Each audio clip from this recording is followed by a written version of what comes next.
raison que l'apôtre Paul lui-même écrit ça, c'est pour le capable de régler des problèmes très sérieux. Dans 1 Corinthiens 5 ans, il a fait part d'un jeune garçon qui prend madame papale.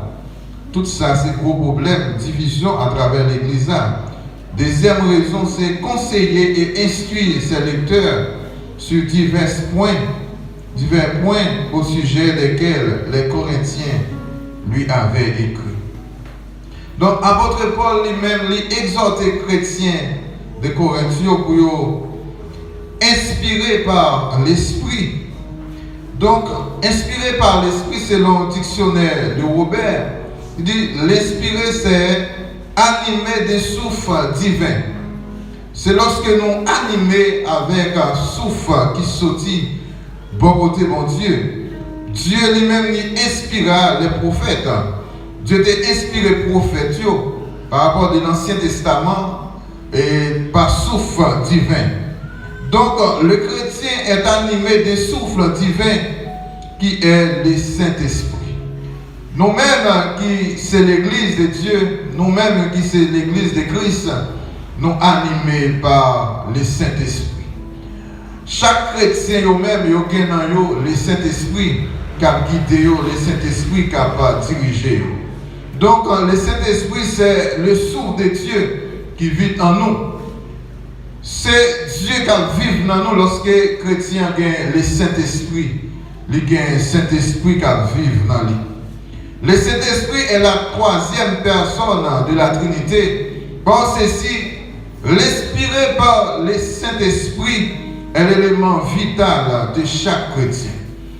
Maintenant, du fait que bon Dieu mettait dans nous, qui c'est chrétien, le Saint-Esprit, eh bien c'est un élément qui permet aux chrétiens de rester en vie. Son élément vital. Inspiré par l'Esprit, pourquoi le chrétien doit être inspiré par l'Esprit? On allait pour énumérer quelques éléments, quelques raisons qui poussent nous-mêmes, qui sommes chrétiens, pour nous inspirer par l'Esprit. Les raisons pour lesquelles le chrétien devrait inspirer par l'Esprit, parce que premièrement, le Saint-Esprit donne la puissance et le courage pour témoigner. C'est ça, Saint-Esprit fait dans la vie chrétienne. Il baille la puissance, il baille courage pour le capable de témoigner pour Christ. C'est le premier élément essentiel que nous va traiter maintenant. Le Saint-Esprit donne la puissance et le courage pour témoigner.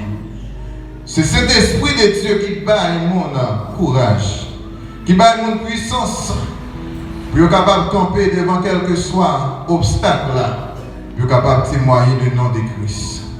Dans Actes chapitre 1er, le verset 8, il dit, mais vous recevrez une puissance, le Saint-Esprit survenant sur vous, et vous serez mes témoins à Jérusalem, dans toute la Judée, dans la Samarie, jusqu'aux extrémités de la terre. Nous ne sommes pas capables de témoigner de Christ, nous ne sommes pas capables de parler de Christ si que nous n'avons pas le Saint-Esprit dans la vie.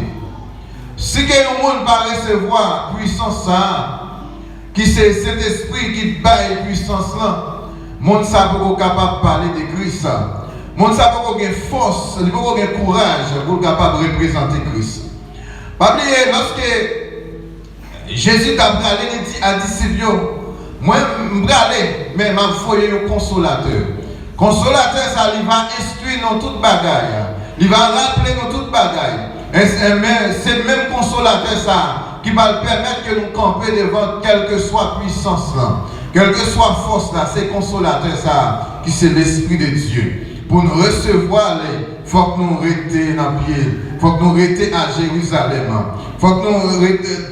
Puissance lorsque nous recevons là, nous sommes capables de témoigner lorsque nous la caillons, lorsque nous dans le voisinage là, lorsque nous, un peu partout dans le monde, nous sommes capables de témoigner de moi. Nous sommes capables de parler de moi. Nous ne sommes pas capables de parler de Christ s'il n'y a pas de puissance là. Au nom de Jésus, que nous recevons la puissance là, pour nous capables de parler de Christ. Pour que nous recevons la puissance là, pour nous capables de représenter Christ. Le Saint-Esprit donne la puissance et le courage pour témoigner. Il y a des forces qui campent en face, il y a des obstacles qui campent en face. C'est cet esprit de Dieu qui est capable de permettre que vous campez. C'est cet esprit de Dieu qui bat mon cran pour capable de camper devant force maléfique, devant force démoniaque. C'est cet esprit de Dieu qui bat puissance. Eh bien, il bat courage, il bat force, il bat vigueur, quel que soit mon âme, qui est d'accord pour suivre Christ. Cet esprit de Dieu, il bat puissance, il bat courage pour témoigner de Christ. Est-ce que vous voulez témoigner pour Christ? Est-ce que vous voulez témoigner pour Christ quand vous passez?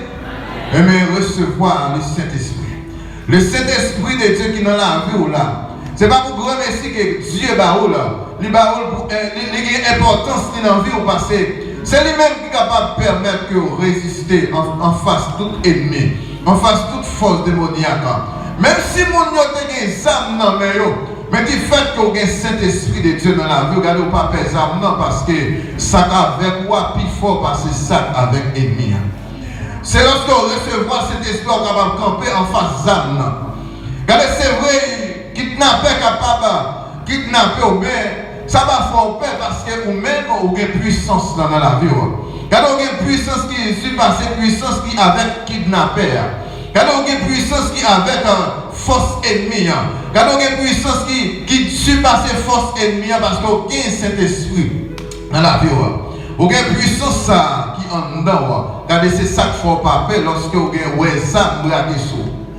Si c'est mon Dieu qui est d'accord pour mourir par exemple, non, oui, vous allez mourir par lui. Mais si ce n'est pas mon Dieu en vérité que nous, regardez, vous avez une puissance pour résister en face toute forme des âmes qui campent en face. Devant toute forme ennemie qui campent en face, parce que cet esprit lui-même, il a puissance, il a courage pour témoigner pour lui.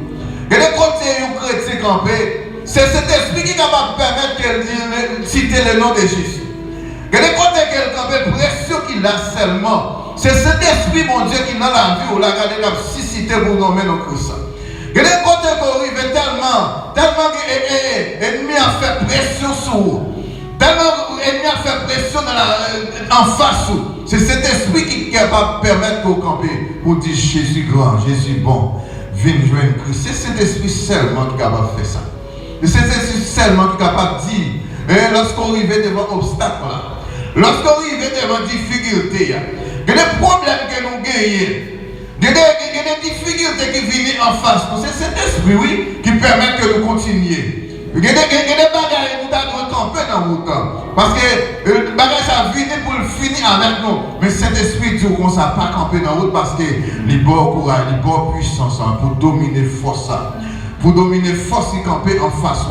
Pour dominer quel que soit obstacle qui camper en face. Cet esprit, les mêmes.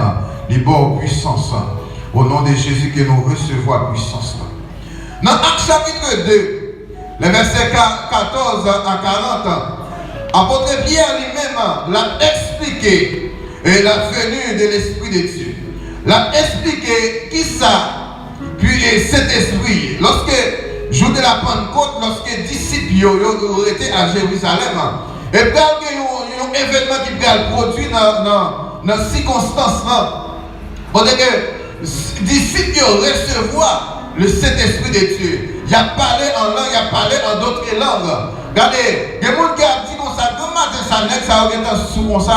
Mais apôtre Pierre lui-même est campé, l'a expliqué comment, qui ça veut dire. Lorsqu'il a parlé, ce n'est pas sous, mais c'est que prophétie que vous jouez dans Joël chapitre 2, c'est lui-même qui accomplit là. C'est lui-même qui joue un accomplissement dans la vie. L'a expliqué comment cet esprit est grand dans la vie. Dans Joël chapitre 2, le verset 28 et 29, il dit, après cela, je répandrai mon esprit sur toute chair. Vos fils et vos filles prophétiseront. Vos vieillards auront des songes et vos jeunes gens des visions. Même sur les servantes, dans ce jour-là, je reprendrai mon esprit. Donc, le Saint-Esprit de Dieu, il a une puissance, il a un courage pour témoigner pour Christ. Parce que dans le dernier temps, comme prophétie a été dit là, le jour de la Pentecôte, prophétie, ça a été joué un accomplissement dans Joël chapitre 2. Il joue un accomplissement avec la venue de l'Esprit de Dieu dans la vie de chaque disciple, dans la vie de chaque croyant qui étaient dans le lieu ça, ils étaient joints, ils étaient recevoir la puissance de l'Esprit de Dieu. Ils sont capables de témoigner pour Christ.